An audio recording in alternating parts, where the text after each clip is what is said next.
Hey guys, welcome to another Tuesday with Paperboy. This week's topic is doubts and detransition.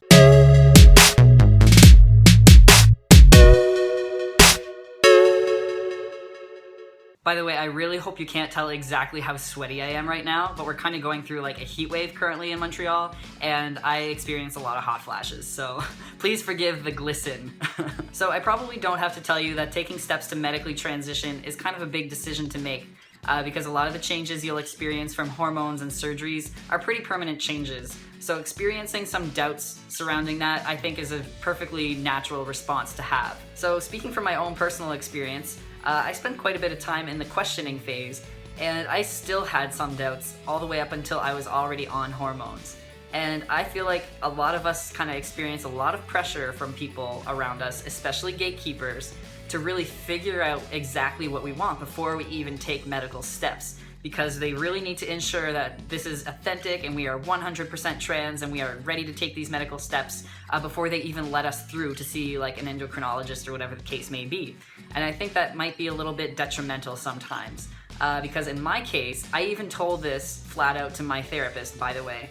I felt like I could not know 100% for sure until I was already on hormones, because I'm kind of one of those people who tends to live in the present as much as possible, and I'm really not very good at all at putting myself into hypothetical situations and being able to accurately foresee how I'm going to feel and what's going to come of that. So I really felt that for me, I really just needed to experience hormones and then see how I felt once I started them. I had a very strong feeling that I would like that and I wouldn't have any doubts afterwards, but I really truly felt that I could never know until I tried. So I really felt like I needed to just have that experience and then check in with myself after the fact. For me, it was really necessary to have that wiggle room. I think it's completely unreasonable to expect of anybody complete unwavering certainty beyond the shadow of a doubt of what they want to do before they even do it. I think that's just way too much to ask. I think it's completely healthy for us to question our decisions and that we just need to dive in and make them anyway. I think that's just part of the whole human experience. Oh my dear Lord, I'm dying. I'm so sorry. I have to strip down. I'm having a hot flash and I can't even bear it.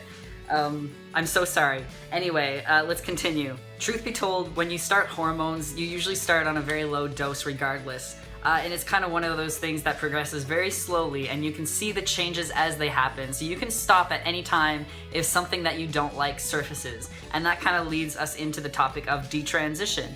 It does happen. It doesn't happen very much, but it does happen. Something that I really strongly dislike, or should I say, you know what really grinds my gears, is people who don't take us seriously and tell us, you're going to have regrets. What happens if you start this whole process and then you decide that you made the wrong decision, and they use that as an excuse to try to hold us back, when really, I mean, come on, look at the number of people who come out as trans and who actually do detransition. First of all, it's not very many. You shouldn't use that as a default conclusion of what's going to come out of this. Like, that is the minority. Like, that's a very small percentage of people who do decide to detransition in the first place. Second of all, so what? Even if you do decide to detransition, like, who cares? It's not a big deal. If you identify as trans right now today, and then at some point later down the road, you no longer identify as trans, or you identify with the sex you were assigned at birth, and your identity changes, that's totally legit and that's valid, and that doesn't invalidate your identity today if your identity tomorrow is different. I don't see anything wrong with somebody choosing to detransition. I mean, that's your body, your identity. Who am I to say that that's not okay? I mean, if you've already gone through really permanent steps like surgery and you regret that and you wish you hadn't gone through that, then that sucks. That really sucks. So I guess for big steps like that that are irreversible, you kind of want to have some level of certainty before you go through it, of course. I'm not denying that at all. But for whatever reason, when somebody does go through detransition, I think they should still have support there. I think they should really have just as much support as when they were going through transition in the first place, honestly. The only thing I don't like is when people go through detransition and then they use that as a platform to shit all over the transition process for everybody. You can speak to your experience, and if you had a poor experience with hormones, that's fine, and you can totally speak to that and raise awareness. But you can't generalize and say that hormones are a terrible experience and use that to motivate people to kind of shit all over trans people and make them think that it's not valid or it's bad for them. That is not okay.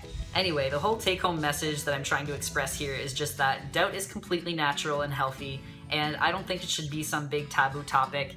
And gatekeepers who perhaps expect a little too much, I think, just have perhaps a bit of a distorted perception of the trans experience that they probably acquired through popular media and not an actual accurate portrayal of the trans community. And on top of that, detransition is something that happens. We should acknowledge that. It's not something that happens a whole lot, mind you, but it does happen, and I think that that's okay, and we should just learn to accept that. So, the end. So that's all for this week. Try and survive the heat. I'm not sure I can make that promise, and I'll see you next week. Take care. Bye.